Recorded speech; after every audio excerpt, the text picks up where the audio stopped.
Right, so I'm just getting ready to do some free motion stitching. So there's a few things you need to do before you are ready.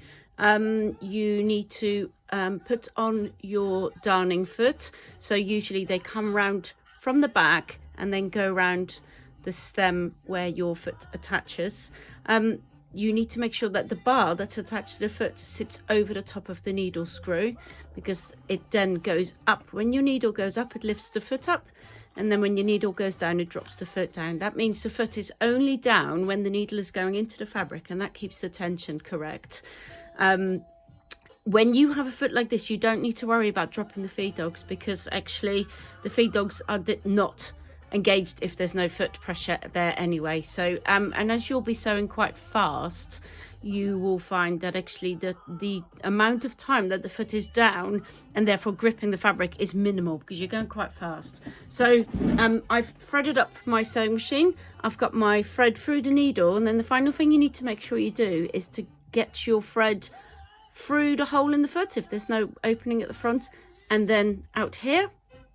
And you need to have picked up your bobbin thread. Now, before you start, you need to make sure you've got all your layers together, no pins, because you'll be going quite fast. You don't want to stab yourself in a pin, or you don't want to, you know, sew over a pin or what have you. So start somewhere in the middle of your quilt, and then make sure you have your foot down. So even though it might not look down, make sure it is actually down, and then turn your needle into your work. So turn your hand wheel towards you, turn your needle into your work.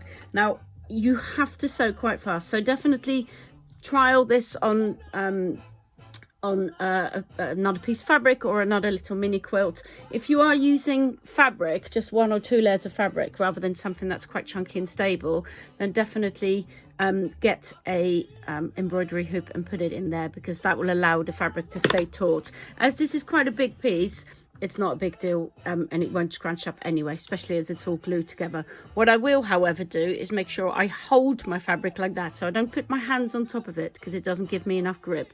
I'm holding my fabric so that I can start, you know, I can move my fabric, because basically now that the feed dogs aren't working, you're the one that moves the fabric. So you can go backwards and sideways and forwards and what have you, but you will need to make sure that you do that at a reasonable speed and at a consistent speed as well, because if you sometimes, oh, let's stop the wobble on the camera, if you sometimes have really large stitches and other times you have really small stitches, you know, that doesn't look very nice. So just have a practice until you can find yourself a speed that's consistent.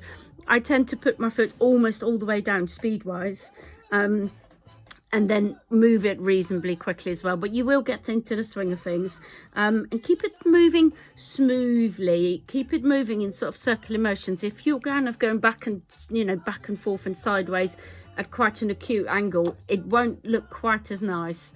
So yeah, just get into the flow of things, and remember, you can always stop if you feel out of your depth or you've run out of space and you've worked yourself into a corner. Then just turn your needle back into your work, and then you can assess, and you can literally just flip the whole thing around to get it into a new corner or a new angle, or have a new idea or what have you. So I'm just going to have a go now. Just going to go quite fast.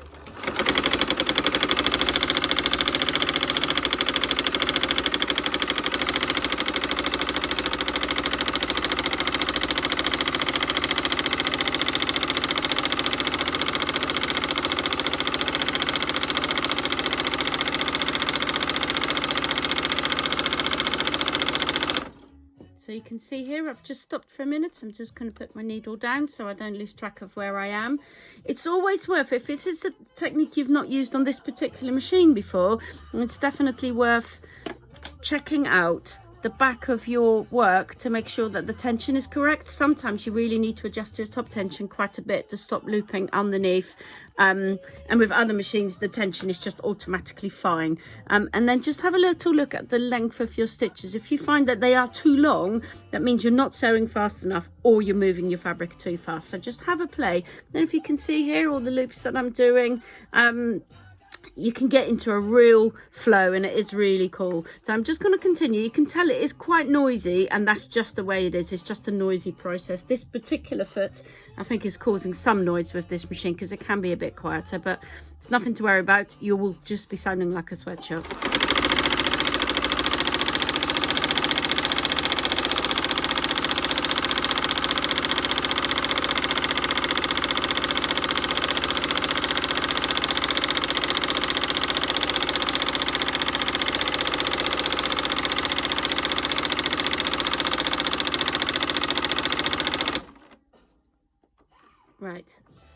just going to check out, see if I can work myself right into a bit of an edge there. So I'm just changing position.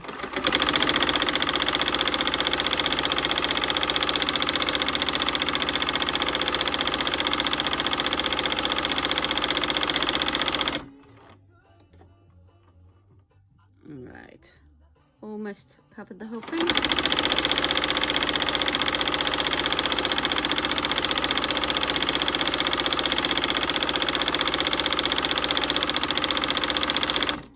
To finish it off, just do a few stitches in place or in a tiny tight little circle.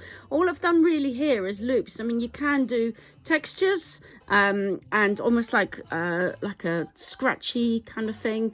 You can draw with it. You can draw flowers and your name and anything really. I'm just going to do a little bit of texture here just to show you, so you can just go back and forth in the same place.